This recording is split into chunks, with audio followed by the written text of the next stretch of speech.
Müşahidə kameralarının qeydə aldığı bu kadrlara baxdıqda görünür ki, avtomobillərdə nasazlıq yaranıb və sürücülər həyat üçün vacib olan təhlükəsizlik qaydalarına əməl etməyiblər. Ümumiyyətlə, yollarda baş verən hadisələrin əsas səbəblərindən biri texniki nasaz nəqliyyat vasitəsi yolda qaldıqda təhlükəsizlik tədbirlərinin görülməməsi və sürücülərin hərəkət zamanı diqqətsizlik etməsidir.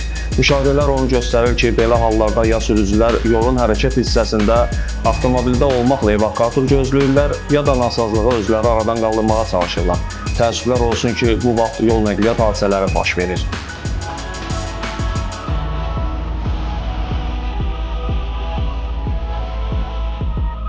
Yol hərəkəti haqqında qanunun 55-ci maddəsinə əsasən hərəkət zamanı nəqliyyat vasitəsinə texniki nasazlıq yarandıqda sürücü onu yolun hərəkət hissəsindən kənara çəkməli və texniki yardım xidmətinə məlumat verməlidir. Bu zaman sürücü qəza dayanması işıq siqnalını yandırmalı və ya qəza dayanması nişanını quraşdırmalıdır.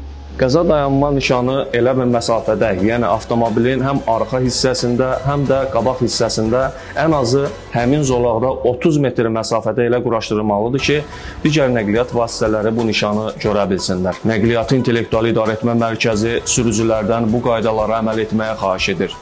Əks təqdirdə qəzaların baş verməsi qaçılmaz olacaq.